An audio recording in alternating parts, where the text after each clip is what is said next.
தற்போதைய அண்மை செய்தி. உயர்நீதிமன்ற உத்தரவை ஏற்று போராட்டத்தில் ஈடுபட்டு வரும் தூய்மை பணியாளர்கள் கலைந்து செல்ல மறுப்பு தெரிவித்து வருகின்றனர்.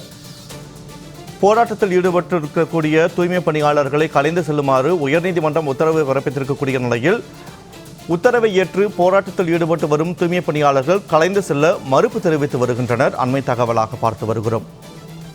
பணி நிரந்தரம் உள்ளிட்ட பல்வேறு கோரிக்கைகளை முன்வைத்து 13வது நாளாக தற்காலிக தூய்மை பணியாளர்கள் சென்னை ரிப்பன் மாளிகை முன்பாக போராட்டத்தில் ஈடுபட்டு வரக்கூடிய நிலையில் போராட்டத்தில் ஈடுபட்டு இருக்கக்கூடிய தூய்மை பணியாளர்களை கலைந்து செல்லுமாறு உயர்நீதிமன்றம் உத்தரவு பிறப்பித்திருக்கக்கூடிய சூழலில் அவர்கள் கலைந்து செல்ல மறுப்பு தெரிவித்து தொடர்ந்து போராட்டத்தில் ஈடுபட்டு வருகின்றனர். அண்மை தகவலாக தற்போது நமக்கு கிடைக்கப்பட்டிருக்கிறது.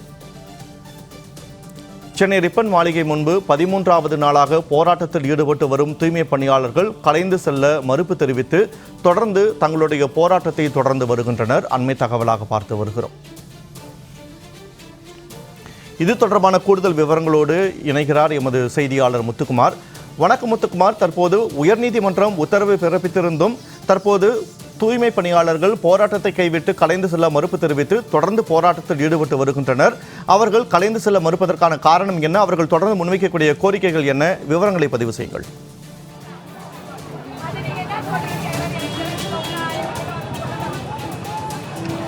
நிச்சயமாக கிட்டத்தட்ட 12 நாட்கள் கடந்து இன்று 13வது நாட்களாக நம்பிக்கையுடன் தங்களுக்கு நல்ல செய்தி வரும் என்றும் அதே நேரத்தில் எங்களுடைய கோரிக்கை நிறைவேறும் என்ற நோக்கில் இந்த தூய்மை பணியாளர்கள் தொடர்ச்சியாக போராட்டத்தில் ஈடுபட்டு வந்த நிலையில் தற்பொழுது அவர்கள் இங்கிருந்து கலந்து செல்ல வேண்டும் என நீதிமன்றம் உத்தரவு என்பது பிறப்பித்திருக்கிறது.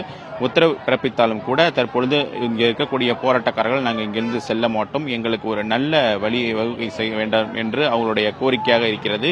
அந்த நேரலை காட்சி தான் நம்மளால் பார்க்க முடிகிறது. அதாவது சென்னை ரிப்பன் மாளிகையை பொறுத்த வரைக்குமே கிட்டத்தட்ட 12 நாட்களுக்கு மேலாக 2 அம்ச கோரிக்கைகளை இந்த வலியுறுத்தி தற்பொழுது தூய்மை பணியாளர்கள் தொடர்ச்சியாக போராட்டத்தில் ஈடுபட்டு வந்தார்கள்.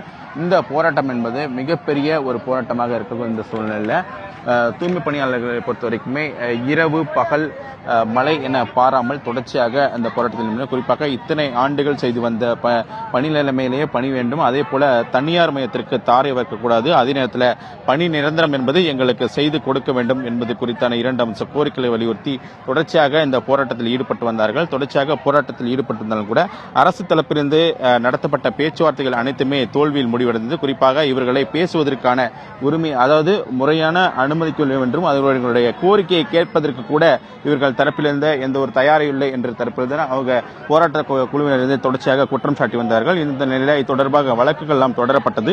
இந்த நிலையில் வழக்குகள் தொடரப்பட்ட நிலையில் இன்று அந்த வழக்குக்கான தீர்ப்புகள் வந்தது. அந்த வழக்கினுடைய தீர்ப்பை பொறுத்த வரைக்குமே தற்பொழுது இந்த இடத்தை பொறுத்த வரைக்குமே பொதுவான இடம், அதாவது ரிப்பன் மாளிகை முன்பை பொறுத்த வரைக்குமே இது பொதுவான இடம், அதிகமாக பொதுமக்கள் இருக்கக்கூடிய இடம்.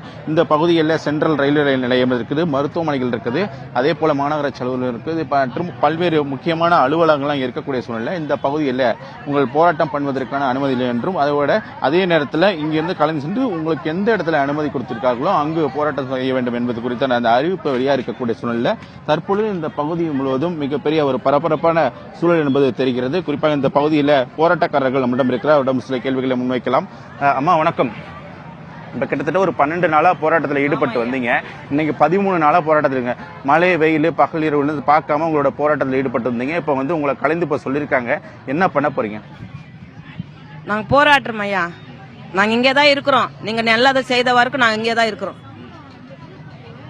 சரி, இப்போ நீங்கள் உங்களோட கோரிக்கையெல்லாம் இப்போ நிறைவேற்றாமலே வேற இடத்துக்கு கலந்து சொல்ல சொல்லியிருக்காங்களா? இங்கேருந்து கலந்து போறீங்களா? என்ன பண்ண போறீங்க? அடுத்த கட்டமாக என்ன பண்ண போறீங்க? நாங்கள் செய்கிற இடத்துலனே எங்களுக்கு வேலை கொடுங்க ஐயா, அதுவே போதும் எங்களுக்கு. அதுதான் நாங்கள் கேட்குறோம். எவ்வளோ காற்றுக்கு மயக்க நாங்கள் கஷ்டப்பட்டோம், கொரோனாவில் கஷ்டப்பட்டோம்.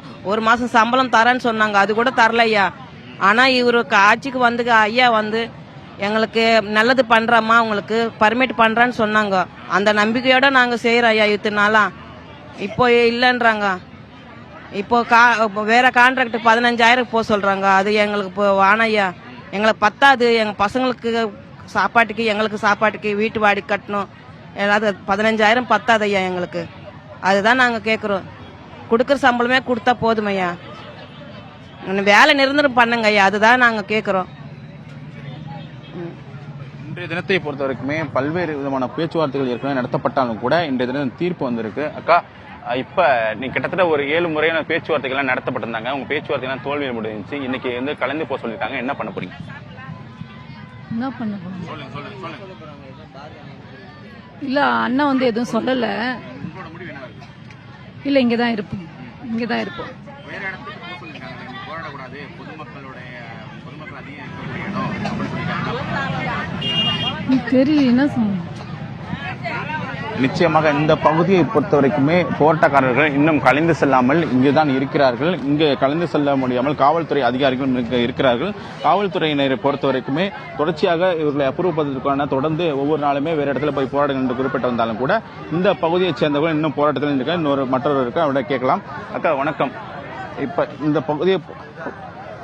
பகுதியை பொறுத்த வரைக்குமே தொடர்ச்சியாக அந்த போராட்டத்தில் ஈடுபட்டு வந்தாலும் கூட பொதுமக்கள் இன்னும் இந்த போராட்டத்தில் இருந்து கொண்டிருக்கிறார்கள். இவர்களுடைய இந்த போராட்ட குழுவை சேர்ந்த முக்கிய தலைவர்களும் இந்த பகுதிக்கு இன்னும் வரவில்லை என்பதன் காரணமாக தற்பொழுது வரை அவர்களுடைய முடிவு என்பது என்ன எடுக்க வேண்டும் என்று தெரியாமல் தொடர்ச்சியாக இருந்து கொண்டுதான் இருக்கிறார்கள். பொதுமக்களை பொறுத்த வரைக்குமே நாங்கள் இங்கிருந்து கலந்து செல்ல மாட்டோம், எங்களுக்கு ஒரு நல்ல தீர்ப்பு என்பது வழங்க வேண்டும். நாங்கள் கிட்டத்தட்ட ஓராண்டிலே 2 ஆண்டிலே 15 ஆண்டுகளுக்கு மேலாக இந்த பகுதியில் நாங்கள் வந்து பணியாற்றிட்டு இருக்கோம். குறிப்பாக கொரோனா போன்ற பேரிடர் காலங்கள்லாம் வந்துட்டு நாங்கள் வந்து எங்களோட உயிரை பணைய வைத்து இந்த மாநகராட்சிக்கு நாங்கள் தொடர்ச்சியாக பணி மேற்கொண்டு வந்தோம். இந்த நிலையில் தான் தற்பொழுது பொதுமக்களை பொறுத்த வரைக்குமே இங்கிருந்து கலந்து செல்லாமல் தங்களுடைய போராட்டத்தில் தொடர்ச்சியாக ஈடுபட்டு வருகிறார்கள். குறிப்பாக சொல்லணும்னா இந்த பகுதியை பொறுத்தவரைக்கும் அதிக அளவில் பெண்கள் இருப்பதன் காரணமாக காவல்துறை அதிகாரிகள் தற்போது வரைக்குமே அந்த போராட்டத்திலிருந்து அவர்களை அப்புறப்படுத்துவதற்கான அதிரடி நடவடிக்கை எடுத்துக்கொள்ள விரைவில் அடுத்த கட்டமான நடவடிக்கை என்ன எடுப்பார்கள் என்பது குறித்து நாம் பொறுத்திருந்தான் பார்க்க வேண்டும். 13வது நாளாக தொடர்ந்து போராட்டத்தில் ஈடுபட்டு வரக்கூடிய தூய்மை பணியாளர்கள் நீதிமன்ற உத்தரவை அடுத்தும் தொடர்ந்து கலைந்து செல்ல மறுப்பு தெரிவித்து போராட்டத்தில் ஈடுபட்டு வருகின்றனர். களத்திலிருந்து தற்போதைய நிலவரங்களை வழங்கியமைக்கு நன்றி முத்துக்குமார்.